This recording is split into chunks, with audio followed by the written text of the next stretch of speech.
2002년에 개봉한 영화 중에 체인징 레인이라는 영화가 있습니다. 이 체인징 바꾸다, 레인 차선을 생각하시면 좋습니다.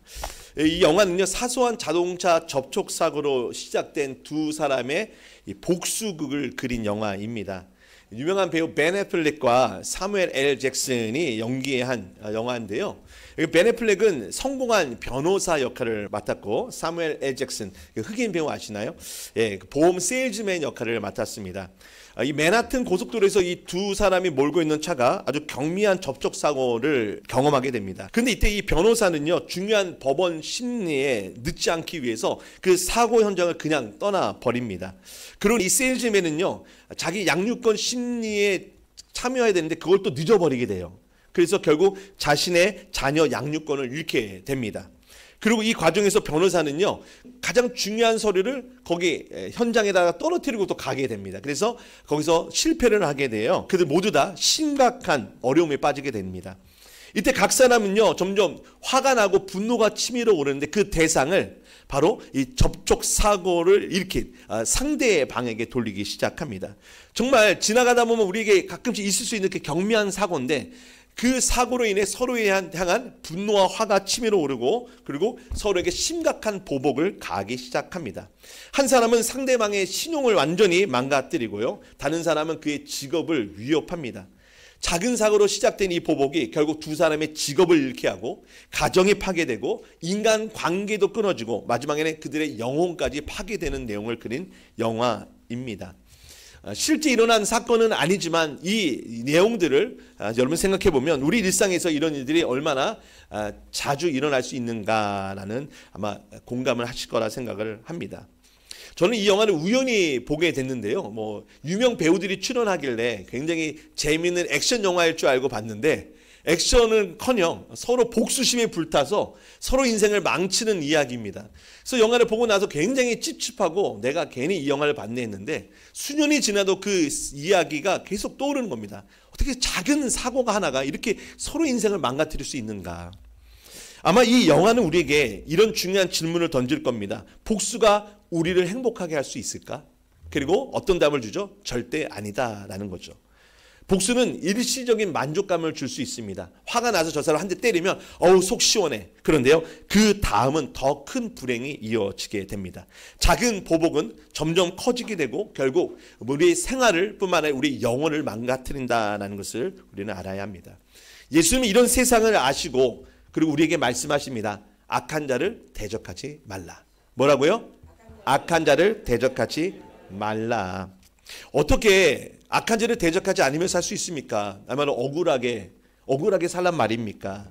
그래서 이 예수님의 말씀이 매우 엄격하게 보일 수 있고, 또 어떤 분에게는 실천 불가능한 일처럼 보이기도 합니다. 그런데 오늘 이 말씀을 통해 예수님이 정말 우리에게 가르쳐 주시고자 하는 것이 무엇인지를 우리 함께 깊이 살펴보기를 원합니다. 예수님이 오늘 말씀하신 바 38절에 보면, 또 눈은 눈으로 이는 이로 갚으라 하였다는 것을 너희가 들었으나, 그러니까 눈을 다치게 하면 그 사람에게 똑같이 눈을 다치게 하여 보복을 하여 갚으라는 겁니다. 누군가 이를 몇 개 부러뜨렸다. 그러면 똑같이 그 이에 부러진 개수를 세서 그 사람 이도 부러뜨려야 된다는 것이 하나님이 직접 주신 법입니다. 출애굽기 21장 24절, 레위기 24장 20절, 신명기 19장 21절에 이 법이 계속 나옵니다. 이것을 동해보복법이라고 합니다. 같은 것, 같은 해를 끼침으로 보복을 하라라는 거죠. 아마 이 이야기를 들어보면 여러분들은 하나님이 이런 법을 주셨어? 라고 의아해할지도 모르겠습니다. 그런데요, 하나님이 이 법을 주셨을 때 원래 목적은 선하고 아름다운 겁니다. 공의와 정의가 유지되도록 주신 법이에요.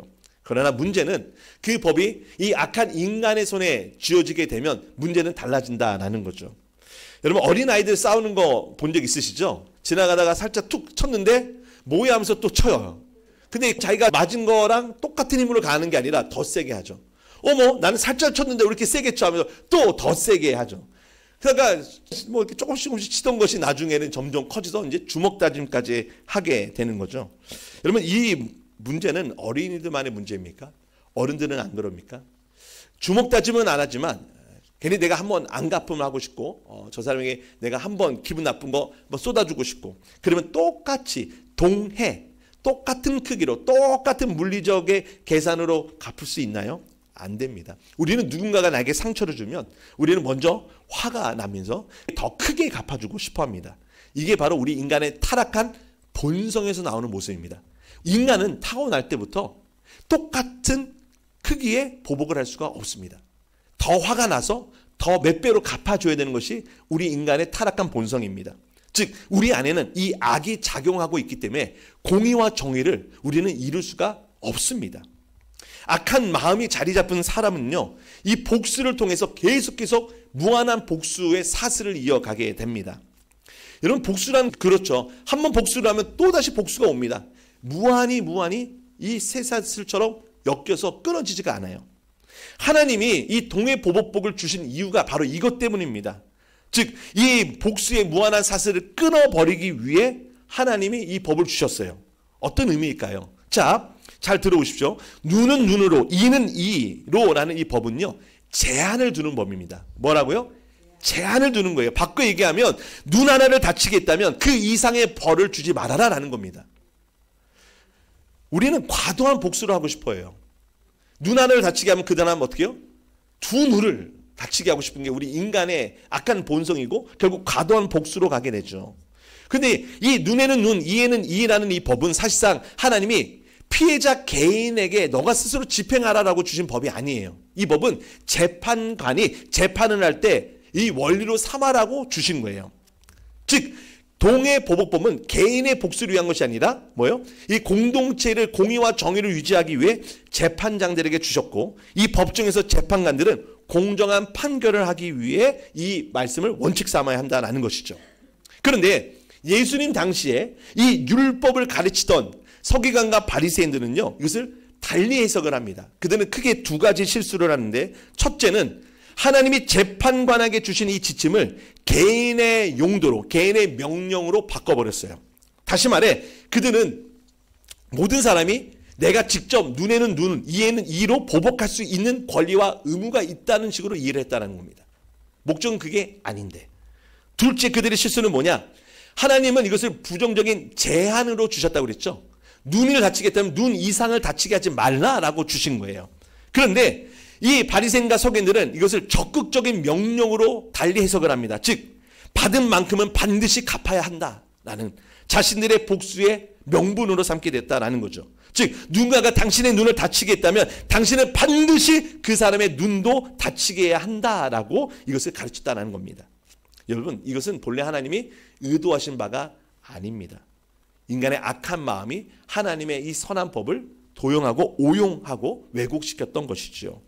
그렇다면 예수님의 가르침은 어떤지 우리 함께 살펴보도록 하겠습니다. 자, 예수님은 악한 자를 대적하지 말라라고 말씀하셨는데 그 말씀하신 그 내용을 우리가 잘 이해하려면 여러분들이 5가지 해석의 원칙을 먼저 염두에 두시면 좋겠습니다. 첫째, 예수님의 이 가르침은 모든 사람을 위한 것이 아니라 하나님 나라 백성들에게, 달리 얘기하면 당신의 제자들에게 주신 가르침입니다. 누구에게 주셨다고요? 하나님 나라 백성, 하나님 나라 백성들의 삶에 주신 지침이에요. 두 번째는 예수님의 이 가르침이 기존에 있는 율법을 폐기하는 것이 아니라 참된 의미를 알려준다라는 겁니다. 이게 무슨 말이냐면요, 예수님의 이 산상수훈은 십계명의 내용을 해석해 주시잖아요. 그런데 앞에 부분은요, 예수님이 앞에서 해석해 주시는 것은 뭔가 그 의미를 더 확대시켜 주시고 분명하게 해 주시는 것처럼 느껴졌어요. 예를 들면 살인하지 말라, 간음하지 말라라는 것은 마음에 살인을 품는 것도 살인죄다, 마음에 음욕을 품고 여자를 보는 것도 간음죄다라고 하시면서 하나님의 명령을 더 확고하게 의미를 부여해 주셨죠. 그런데 뒤로 가면 갈수록 맹세하지 말라라고 얘기하시는데 하나님은 내 이름으로 맹세하라라고 얘기하셨거든요. 그런데 예수님이 맹세하지 말라라고 하심으로써 하나님의 명령을 전면 부인하는 것처럼 보인다라는 거예요. 그리고 오늘 본문도 보면 뭐예요? 눈은 눈으로, 이는 이로 갚으라. 그런데 너희는 그렇게 대적하지 말라라고 얘기하시는 거 보면 어떠세요? 예수님이 지금 하나님 말씀에 지금 딴지를 거는 것처럼 보이나요? 사실은 그렇지가 않다라는 거예요. 혹 어떤 해석자들, 어떤 설교자는요, 하나님의 말씀을 지금 구약을 폐기하고 새 율법을 주신다라고 가르치는 분도 있어요. 그런데 그렇지 않아요.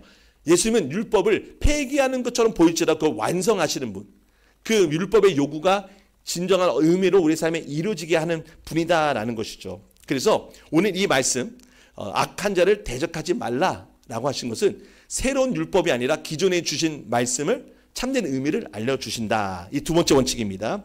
세 번째 원칙은 이것을 문자 그대로 적용하는 것이 아니라 성령을 통해 이것을 영적으로 의미를 이해하고 살아내야 한다는 거예요. 예를 들면 누가 오른뺨을 때리거든 왼편을 돌려대라라고 하죠. 근데 누가 나의 왼뺨을 때릴 경우는 어떻게 됩니까? 예수님은 오른뺨을 얘기했기 때문에 왼뺨을 맞았을 때는 나도 때려도 돼 이렇게 생각해야 되나요? 그게 아니죠. 문자 그대로 생각하면 안 되죠.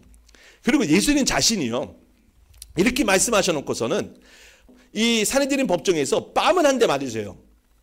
누가 그래서 예수님 얼굴에 뺨을 딱 때리고 어디 대제사장에게 대드느냐면서 그럼 예수님이 그때 반대편 뺨을 대셨는가? 안 그러셨어요. 너는 왜 법대로 하지 않는가? 법의 절차를 따라서 왜 하지 않고 너가 나를 왜 때리느냐고 예수님이 말씀하셨거든요.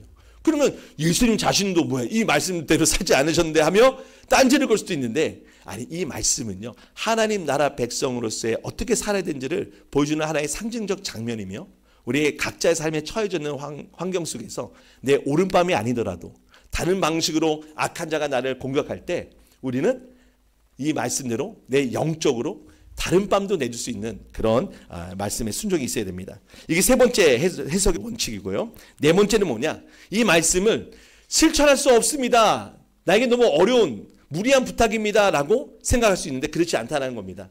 예수님 자신이 이 말씀하신 대로 사셨고 본을 보여주셨어요. 아멘이십니까? 예수님께서 친히 이 말씀하시고 너희들은 그렇게 살아야 돼. 나는 이미 다 마스터했어가 아니라 실제로 우리 가운데 오셔서 그 삶이 어떤지를 보여주셨어요. 악을 악으로 대응하지 아니하시고 사람들을 사랑하실 때 끝까지 사랑하시는 모습을 보여주심으로 이 우리에게 주신 가르침은 결코 불가능한 일이 아니다라는 겁니다. 물론 우리 힘만으로는 되지 않지만 주님이 이것을 실천하라고 주신 명령임을 우리는 믿을 줄 믿습니다. 마지막 다섯 번째 원칙은 이 본문에 대한 이 내용은 성경 전체와 조화를 이루고 있다라는 것입니다. 자, 이 다섯 가지 해석의 원리 첫째 뭐라고요? 이것은 하나님 나라 백성들에게 당신의 제자들에게 주신 가르침입니다. 두 번째는 율법을 폐기하는 것이 아니라 참된 의미를 우리에게 보여주시고 세 번째는 문자 그대로 기계적으로 따를 것이 아니라 우리가 영적으로 이것을 삶에 실천해야 되고 네 번째는 불가능한 것을 요구하시는 것이 아니라 실천하라고 주신 명령이고 이것은 성경 모두와 조화를 이루고 있다라는 것입니다. 그래서 구약에 있는 말씀과 다른 말씀을 하시는 것이 아니라 구약에 있는 내용을 예수 그리스도께서 완성하여 그 삶으로 우리를 초대하신다는 겁니다. 자, 예수님의 이 가르침은요 본질적으로 무엇을 다루는가 이것을 생각해 볼 필요가 있어요. 즉 여기 보면 눈은 눈으로 이는 이로 갚으라고 했으나 그 너희는 악한 자를 대적하지 말라. 즉 예수님이 다루시고 있는 것은 첫째 뭐냐? 악입니다. 지금 악한 사람 또는 악을 다루고 계신 거예요.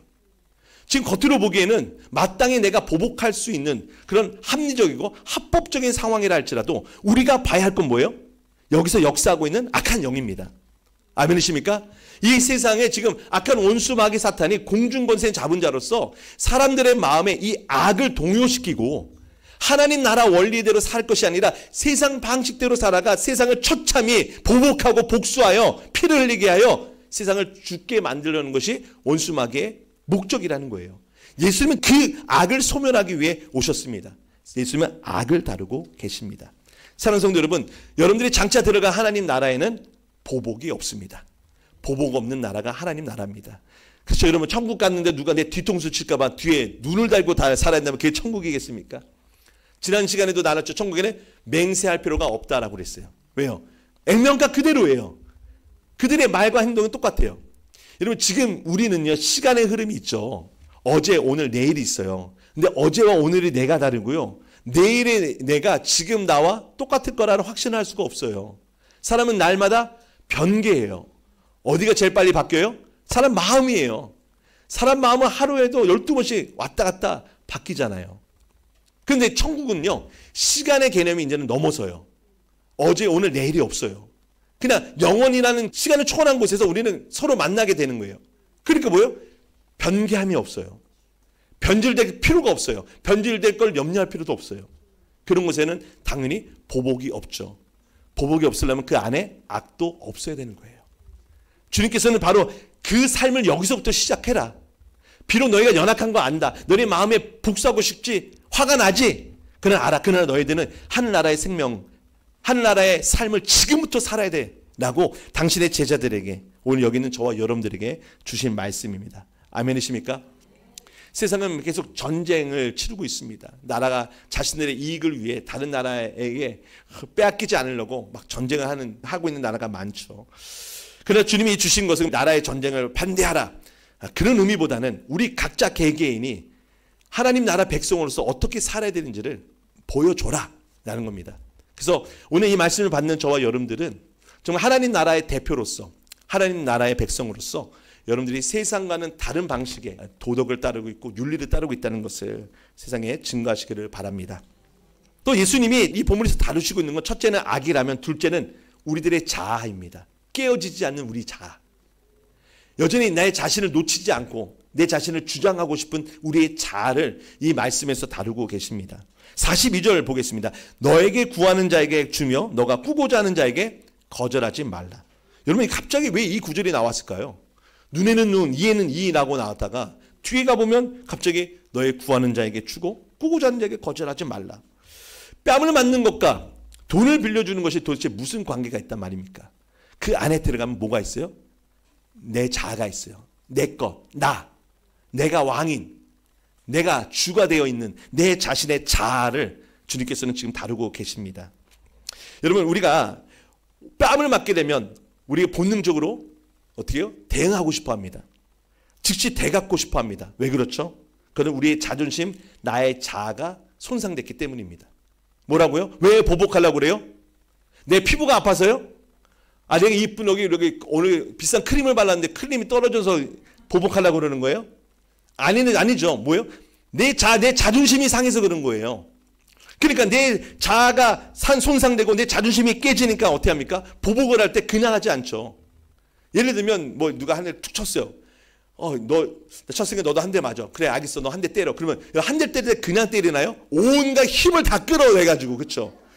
초사윤처럼 힘을 쫙 젖먹던 힘을 해가지고 어떻게든 한 대 치려고 잘못 치면 막 아쉬워하고 그렇죠. 이게 인간의 모습입니다. 인간의 모습입니다. 또 여기 보면 재물, 너의 돈을 빌려달라. 그거 달라고 하는 자에게 줘라. 지금 우리 소유물을 지금 다루고 계시거든요. 여러분 우리 소유물은 뭡니까? 우리 자아와 완전히 밀착이 돼가지고 붙어버린 거죠. 오늘날 내 소유하는 건 내 자신 아닙니까? 돈 하니까 뭐예요? 내가 돈이 되고 돈이 내가 됐습니다. 그래서 내게 돈이 사라지거나 내가 돈이 갑자기 손실이 되면 그것만큼 괴롭고 그것만큼 고통스러운 게 없어요. 왜? 내가 떨어져 나가는 것 같거든요. 내 자식, 내 아들, 내 딸만 하다가 어느 날 시집장가를 가거나 뭐 딴 데로 간대요. 그러면 부모 마음이 어떻게 돼요? 텅 구멍이 뻥 뚫린 것 같겠죠. 왜? 내 자식이 나였거든요. 내 아들, 내 딸 하다가 어느 날 가니 내 자신을 상실한 것 같으니까 인생에 공허함이 찾아오는 겁니다. 여러분 내 거라고 생각하는 그것이 내 게 아니거든요. 근데 살면서 완전 내 게 돼버렸어요. 그래서 누군가가 그 자존심을 상하게 하거나 내 재물을 손상을 끼치면 어떻게 돼요? 내 자아가 손상됐기 때문에 보복심이 일어난다는 겁니다. 즉 오늘 이 주님이 다루고 계신 것은 바로 우리의 권리, 우리의 자아, 내 자신을 지금 다루고 계신다는 것을 알아야 됩니다. 한 걸음 더 나아가 우리 주님 말씀하시죠. 넌 진정으로 나를 따르려면 너 자신을 부인하고 따라야 한다라고 얘기하십니다. 자기를 부인해야 주님의 십자가를 따를 수 있다는 말씀은 오늘 이 말씀에서도 동일하게 우리에게 주어지는 것입니다. 하나님 나라 백성이 된 성도 여러분 정말 하나님 나라 백성이십니까? 구원받은 백성을 믿으십니까? 그렇다면 여러분 보복에 대해 깊이 생각해야 합니다. 왜냐하면 이 보복은 우리 타락한 본성에서 나오는 자연스러운 반응이지만 하나님 나라 시민으로서는요 그것이 사라져야 하기 때문입니다. 우리는 악한 자에 대해서 대적하고 악한 자에게 보복을 하는 건 당연하고 마땅하다고 생각합니다. 정말 저 술 마시고 다른 사람을 쳐가지고 목숨을 잃게 하는 사람, 저 악한 사람. 그래서 어떻게 보면 공개적으로 저 얼굴도 드러내야 되고 공개적으로 심판받아야 된다 하면서 사람들의 분노를 일으키죠. 그렇죠? 이렇게 보면 악한 자는 당연히 보복을 당해야 된다고 생각합니다. 그게 정의의 실현이다라고 생각합니다. 그런데 여러분 예수님은 그보다 더 높은 차원의 공의를 우리에게 알려주십니다. 만약 우리가 악을 악으로 대응한다면요, 이 땅의 악은 사라지지 않습니다. 왜요? 악은 악을 먹고 더 커지기 때문입니다. 악한 자를 대적할 때 우리 안에 있는 그 악이, 우리 안에 있는 그 분노가, 옛사람의 자아가 일어나서 대적을 하면요, 우리 안에 있는 그 악을 먹고 악은 더 커지고 이 땅에 더 처참하고 비참한 환경이 될 것이기 때문입니다. 여러분, 르완다라는 나라 들어오셨나요? 르완다는요, 정말 종족 간의 비참한 비극의 역사가 있습니다. 1994년 르완다에서 일어난 대학살은요, 정말 민족 간의 보복의 비극의 그 절정입니다. 후투족과 투치족 사이에 오랜 갈등이 있었습니다. 근데 벨기에의 식민 지배를 받으면서요, 이 벨기에가 투치족을 우대해 줬습니다. 그래서 투치족이 그동안에 후투족을 굉장히 핍박을 하고 무시했어요. 그런데 독립을 하면서 반대로 후투족이 정권을 잡게 되면서 수십 년간 보복과 억압이 이루어지기 시작합니다. 1994년도에는 후투족의 대통령이 탄 비행기가 격추가 되면서 이 후투족의 극단주의자들이 이것이 투치족의 소행이라 주장하면서 100일간 무려 80만 명을 죽입니다. 100일 동안 80만 명. 어마어마하죠. 이 비극이 바로 민족 간의 증오와 보복이 얼마나 이 세상을 끔찍하게 만들어내는가를 보여주는 단적인 예입니다. 개인의 보복이라고 다른 것이 아닙니다. 그 개인의 가정이, 인생이 망가지고 나라가 망가질 수가 있습니다. 여러분, 이런 악이 여전히 이 세상에 스며들어 있고요, 여전히 저와 여러분들의 삶을 위협하고 있습니다. 악한 자를 대적하지 말라, 주님 말씀하십니다. 여러분, 악의 순환의 사슬을 끊어버려야 합니다. 이것을 끊기 위해 오신 분이 예수 그리스도십니다. 예수님이 이 땅에 악을 소멸하기 위해 오셨어요. 아멘이십니까? 그래서 예수님은 악을 소멸하기 위해 오셔서 그 악을 소멸하는 모습을 우리에게 보여주셨어요. 바로 악한 자에게 보복하지 않는 겁니다. 악을 악으로 대응하지 않는 겁니다. 욕하는 자에게 맞대어 욕하지 아니하시는 것입니다. 여러분, 예수님께는 이 악은요, 발 디딜 틈이 없습니다. 왜? 오른밤을 때렸는데 그저 악으로 대응하기를 이 악한 원수가 기대를 했는데 왜요? 왼밤을 돌려내니까 이 악이 자리 잡을 곳이 없는 겁니다. 속옷을 빼앗으면 저 사람 아주 그냥 화가 나겠지? 욕하겠지? 때리겠지? 그걸 기대하는데 왜요? 거기서까지 주니 이 악이 발 디딜 틈이 그 사람 속에 없는 겁니다. 이것이 바로 예수님이 악이 어떻게 힘을 잇는지를 보여주신 십자가 사건인 것이죠. 저는 이 네 가지 구체적인 주님의 예시를 통해서 이 원칙을 좀 더 자세하게 살펴보려고 합니다. 첫째는 뺨을 맞는 경우입니다. 누군지 내 오른뺨을 치거든 왼뺨을 돌려대라 라고 합니다. 여러분, 이 이스라엘의 문화에서는요, 명예가 굉장히 중요합니다. 명예. 그래서 사람들 앞에서 수치당하는 걸 정말 참아낼 수가 없어요. 남자들은 이 수염이 또 명예이기 때문에 수염을 누가 그냥 자꾸 확 잘라버린다. 그거 굉장히 수치예요, 수치. 그런데 자, 오른편 뺨을 치거든 할 때 여기에 되게 재미있는 문화적인 뉘앙스 특징이 있어요. 여러분, 지금 앞에 제가 있어요. 여러분들에게 지금 뺨을 때릴 수 있는 상상의 기회를 드리겠습니다. 저 목사님 뺨 치고 싶으신 분은 계실지 모르겠지만, 자, 여러분들 제 뺨을 치고 싶어. 그러면 어떤 손으로 쳐야 되겠어요? 예, 여러분들의 왼손으로 제 뺨을 손바닥으로 치면 이렇게 치고 싶겠죠. 아니, 꼭 이렇게까지 할 필요 없습니다. 무서워요. 이렇게도 되는데 꼭 이런 분들이 있어요. 목사입니다. 봐주세요. 근데 자, 중요한 내 오른뺨을 때리기 위해서 왼손으로 때리는데, 당시에는 상대에게 모욕감을 주기 위해서는요, 내 오른손으로 다른 사람의 오른뺨을 치는 거예요. 그래서 손바닥으로 치는 게 아니라 손등으로 치는 거예요. 그래서 이게 당시에 이스라엘 사람들에게는 정말 모욕적인 행위였어요. 그래서 이거에 대한 기록을 보면요, 손바닥으로 상대의 뺨을 치는 것과 손등으로 치는 것이 그 벌금이 틀려요. 손등으로 쳤을 때 벌금이 2배 이상이에요. 사람들에게 모욕과 수치를 줬기 때문입니다. 이것은 무엇인 말입니까? 내 오른뺨을 치거든 사람들 앞에서 너를 조롱하고 모욕하고 수치를 줬을 때, 상대방의 악은요, 우리에게 모욕감을 줘서 우리 안에 있는 악을 끌어내려고 합니다. 야, 너도 칠 수 있어. 너도 옛날 왕년에 한 주먹 했잖아. 너 보여줘. 본때를 보여줘. 하면서 어떻게 해요? 이 악한 자가, 원수 마귀 사탄이 조롱과 수치를 통해서 우리 안에 악을 끌어내려고 합니다. 여러분, 이때 저 사람이 내 오른밤을 쳤으면 나도 오른밤 치면 되는 거 아닙니까? 이게 동해보복법이잖아요. 똑같이 쳐도 되잖아요. 그런데 예수님은요, 뭐예요? 악한 자를 대적하지 말라라고 얘기하십니다. 왜 그렇습니까? 여기서 보복이 나올 때 결국 나는 악을 악으로 상대하게 되는 거예요.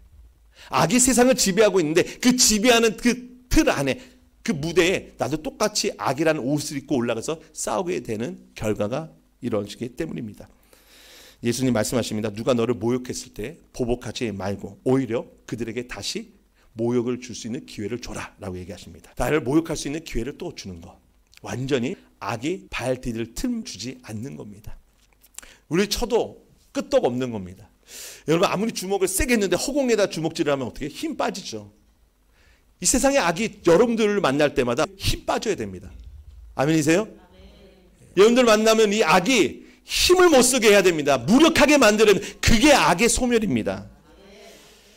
누군가 여러분 지나가는 말로 혹 여러분들 신경을 건드릴 때 안에 혹 하고 막 올라오는 게 혹시 있습니까? 안 됩니다, 여러분. 그때 우리가 회개하는 걸 주님 기뻐하십니다. 아, 내 안에도 그게 있구나.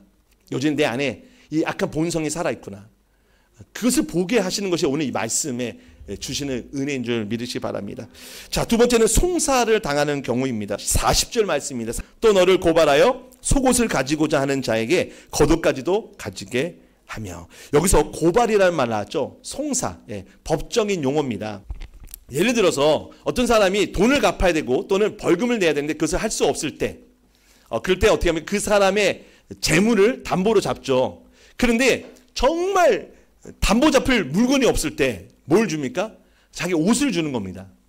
옷은 되게 중요해요. 의식주에 있어서는 없어서는 안 될 거죠. 오늘날 여러분들이 너무나 좋은 옷들이 많이 있겠지만 당시에는 뭐 옷이라고 해봤자 뭐 많지도 않죠. 그런데 여기서 재밌는 건 뭐냐? 겉옷까지 내어주라는 겁니다. 속옷을 담보를 걸겠다라고 하는 자에게 겉옷을 주라는 겁니다. 근데 여러분, 겉옷은요, 당시 사람들의 재산 1호입니다. 유목 민족들에게는 밤에 덮고 깔고 자는 이불이기도 하고요. 그냥 그 텐트이기도 합니다. 그래서 하나님께서는요, 그 구약의 율법에 이렇게 명시를 하셨어요. 어쩔 수 없는 상황에 겉옷을 담보를 잡아야 될 경우가 있거든.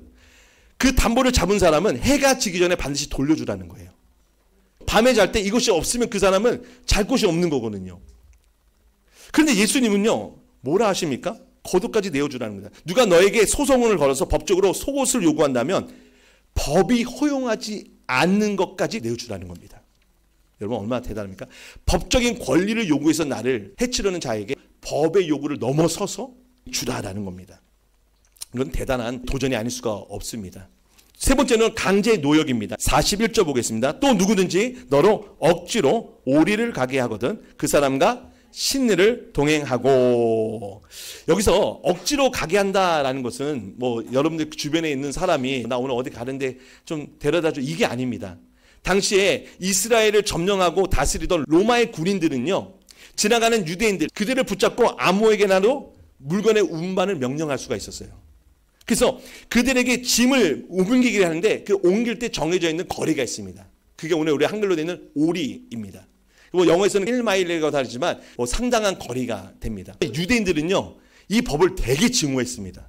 이방인인 로마가 우리를 지배하는 것도 기분 나쁜데 지나가다가 자네 일로 와, 물건 좀 옮기게.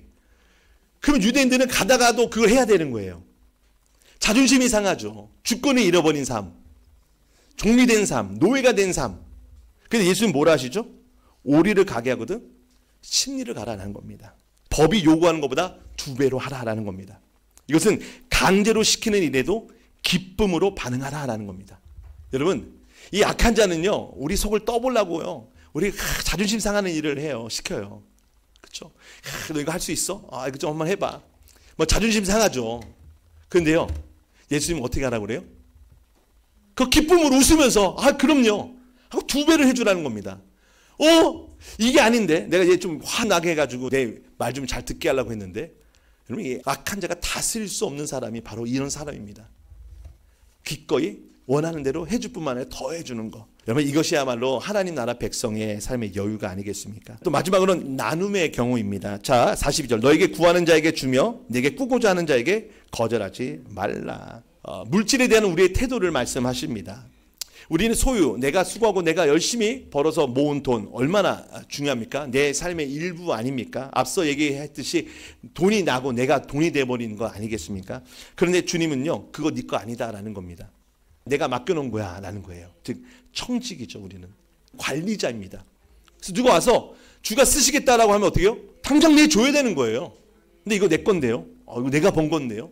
이거 내가 이거 애써서 한 건데요. 이런 사람은 뭐예요? 이 천국 백성의 삶을 살아내기가 매우 어렵습니다. 팔복의 시작이 뭐죠? 심령이 가난한 자는 복이 있나니 천국이 저들의 것입니다.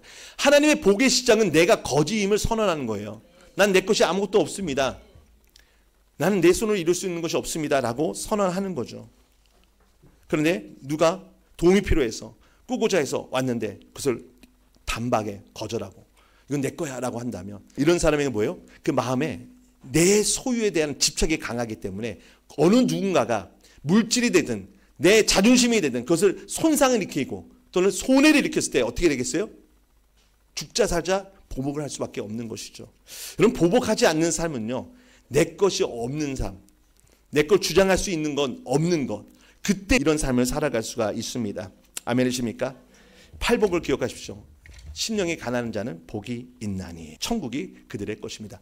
천국의 백성으로 소유된 자들은요, 그 하나님의 은혜 아니면 나는 아무것도 없습니다라는 걸 늘 고백합니다. 즉 자신의 영적 무능함을 인정하고 하나님, 저는 스스로 이 말씀대로 살 수 없습니다. 그러니 당신의 도움이 필요합니다. 성령의 인도를 받는 저와 여러분 되기를 주님으로 축원드립니다. 여러분, 바로 우리는 우리 힘으로 할 수 없고 오직 거듭난 자가 하나님의 영으로 인해 이 보복 없는 하나님 나라의 삶을 살 수 있음을 기억하시기를 바랍니다. 예수님 말씀하셨습니다. 악한 자를 대적하지 말라. 여러분, 악한 자는요, 여러분들을 넘어뜨리게 하는데 목적이 있는 것입니다. 여러분들의 권리, 여러분들의 자존심을 건드리려고 합니다. 그때 우리는요, 그 악을 악으로 대응하지 않습니다. 왜? 나는 내 자아를 이미 그리스도께 옮겨놨기 때문입니다. 나는 나 자신을 부인하기 때문입니다. 그렇기 때문에 우리는 하나님 나라 방식으로 살아갈 수가 있습니다. 여러분, 이것은 우리가 약하거나 소극적으로 살라라는 것이 아닙니다. 예수님이 이 세상의 악을 대응하는 모습을 보십시오. 어쩔 수 없이 맞으셨습니까? 어쩔 수 없이 십자가에 못 박히셨습니까? 아닙니다. 그분은 악에 대해서 소극적인 것이 아니라 오히려 악에 대해 능동적으로 적극적으로 선으로 악을 소멸하셨습니다. 악에게 발 디딜 틈을 주지 아니하시며 사랑으로 결국 악을 압도하셨습니다. 예수님은 죽음을 이기시고 부활하심으로써 악에 대한 최종적 승리를 우리에게 보여주셨습니다. 아멘이십니까? 예수 죽음 내 죽음, 예수 부활 내 부활, 예수 승리 나의 승리입니다. 악에 대한 승리가 저와 여러분들의 승리입니다. 그 승리를 누리며 그 승리를 날마다 선포하려면 우리는 사람들의 손에 주어진 동해 보복법, 공의와 정의가 아니라 그보다 더 높은 차원의 정의, 악이 아니라 선으로 악을 대응함으로써 승리하는 그런 하나님의 정의와 공의의 사회를 만들 줄 믿습니다. 루이스 자모라는 여성이 있는데요. 2001년 9.11 테러로 인해서 그 자신의 사랑하는 남편 하자를 잃어버립니다. 당시 많은 미국인들이 분노와 복수심으로 가득 찼죠. 저 테러리스트, 그 테러리스트의 나라, 그 민족 사람들을 미워했습니다. 그래서 중동 아랍 사람들만 봐도요, 막 그 분노심이 일어서 그 유사 범죄가 굉장히 많이 일어났었죠. 그녀도요, 그 남편을 잃은 것에 대한 그 상실감과 그 분노를 이 테러리스트와 그 나라 사람들, 그 동족들에게 막 원한과 분노를 품고 살았습니다. 그런데 그녀가 깨달았어요. 이런 감정들이 결국 자기 자신과 자신의 아들에게 해를 끼치고 있구나. 그렇죠. 내가 막 화가 나고 분노가 나면요, 나뿐만 아니라 내 주변 사람에게도 우리가 막 분노를 표출하지 않습니까? 약한 사람, 약한 부모님, 약한 자식에게 말 함부로 하고 막. 그러니까 어떻게 합니까? 그 분노와 복수심에 차 있는 사람은 자기뿐만 아니라 자신의 가족과 자녀들까지도 해를 끼치게 되는 거죠. 이 루이스 자모가 그걸 깨달았어요. 그래서요, 그가 어느 날 일기에 이렇게 씁니다. 내가 증오로 가득 차 있으면 남편 하잘에 대한 기억은 어둠으로 가려주고 나의 사랑은 표현될 수 없다. 왜 분노가 시작됐죠? 사랑하고 사랑하는 남편이 잃었기 때문이 아닙니다. 근데 그 분노로 인해 이제는 남편의 사랑까지도 완전 어둠에 갇히게 되어버린 겁니다. 그래서 결국 루이스 자모는 9.11 테러리스트들과 그의 추종자들을 용서하기로 결심합니다. 그리고 그녀는 평화 활동가가 되어서 이라크 전쟁에 반대하는 목소리를 냈고 또 무슬림 사람들에게 대화를 하자라는 그런 역할도 했습니다. 그러면서 그녀가 이런 아주 멋진 말을 했어요. 용서는 나에게 내 인생의 통제권을 돌려줬다. 용서하지 못하면 내 삶을 내가 컨트롤할 수가 없습니다. 분노와 화로 인해서 끌려갑니다. 그래서 내 자신을 추스릴 수가 없죠. 그러나 용서를 하니까 나에게 있어서 내 인생의 통제권이 돌아왔다라고 얘기합니다. 그래서 이렇게 얘기합니다. 테러리스트들이 나의 남편을 죽였지만 나는 그들이 나의 영혼까지 죽이도록 허락하지 않는다. 그렇죠? 다른 사람이 나에게 막 화를 돋구를 수 있어요. 근데 그것으로 인해 내 영혼까지 손상을 입는다면 제일 억울한 게 누구예요? 나 아니겠습니까? 즉 용서는 나의 증오의 사슬을 풀어주었다라고 이야기를 했습니다. 사랑하는 성도 여러분, 에베소서 6장 12절 말씀입니다. 우리의 씨름은 혈과 육을 상대하는 것이 아니요 통치자들과 권세들과 이 어둠의 세상 주관자들과 하늘에 있는 악의 영들을 상대함이라. 악한 자들을 대적하지 말라는 것은 여러분들의 이웃, 여러분들의 가족 뒤에서 우리의 분노를 들춰내려는 그것들을 여러분들이 선으로 소멸시키라라는 것입니다. 그 예수 그리스도의 선함, 십자가에서 그 악의 발 디딜 틈을 주지 않음으로 이루신 그 승리를 저와 여러분들의 삶 속에서 다시 보기를 원합니다. 주님은 우리가 이렇게 다른 길, 높은 차원의 공의와 정의를 주셨습니다. 여러분들이 살고 있는 이 땅, 또 우리 조국 대한민국에 이런 높은 차원의 용서와 사랑이 나타나기를 간절히 소망합니다. 악을 악으로 대응하지 마시고 선으로 악을 이기시기를 주님을 간절히 축원드립니다. 기도하겠습니다. 참 좋으신